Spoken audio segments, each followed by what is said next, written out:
এবার নিজের একমাত্র স্ত্রীর বিরুদ্ধে অদ্ভুত এক অভিযোগ করলেন স্বামী। মেরাজ নামের ওই ব্যক্তি জেলা প্রশাসনের কাছে অভিযোগ করেন তার স্ত্রী নাসিমুনের বিরুদ্ধে।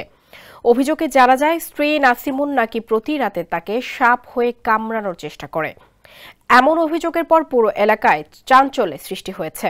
অদ্ভুত এই ঘটনাটি ঘটেছে ভারতের উত্তরপ্রদেশের সীতাপুর এলাকার লোধসা গ্রামে। স্থানীয় প্রশাসনের সমাধান দিবস সভায় দাঁড়িয়ে তিনি অভিযোগ করেন, স্যার, আমার স্ত্রী রাতে সাপের রূপ নেয়, এরপর আমাকে তাড়া করে কামড়ানোর চেষ্টা করে। স্যান্ডেলিনা সো, রূপচর্চায় আভিজাত্য। মেরাজ আরও দাবি করেন, তার স্ত্রী ইতিপূর্বে একাধিকবার তাকে হত্যার চেষ্টা করেছে। প্রতিবারই তিনি ঘুমের মধ্যে টের পেয়ে প্রাণে বেঁচে যান।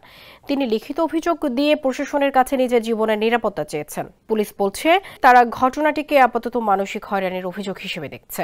জেলা প্রশাসক বিষয়টিকে গুরুত্বের সঙ্গে নিয়ে তদন্তের নির্দেশ দিয়েছে। অবিশ্বাস্য এই অভিযোগ এখন সামাজিক যোগাযোগ মাধ্যমে ব্যাপক আলোচনার জন্ম দিয়েছে।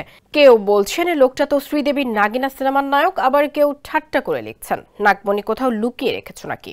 তবে অনেকেই মনে করছেন ঘটনাটি মানসিক বিভ্রমের ফল হতে পারে।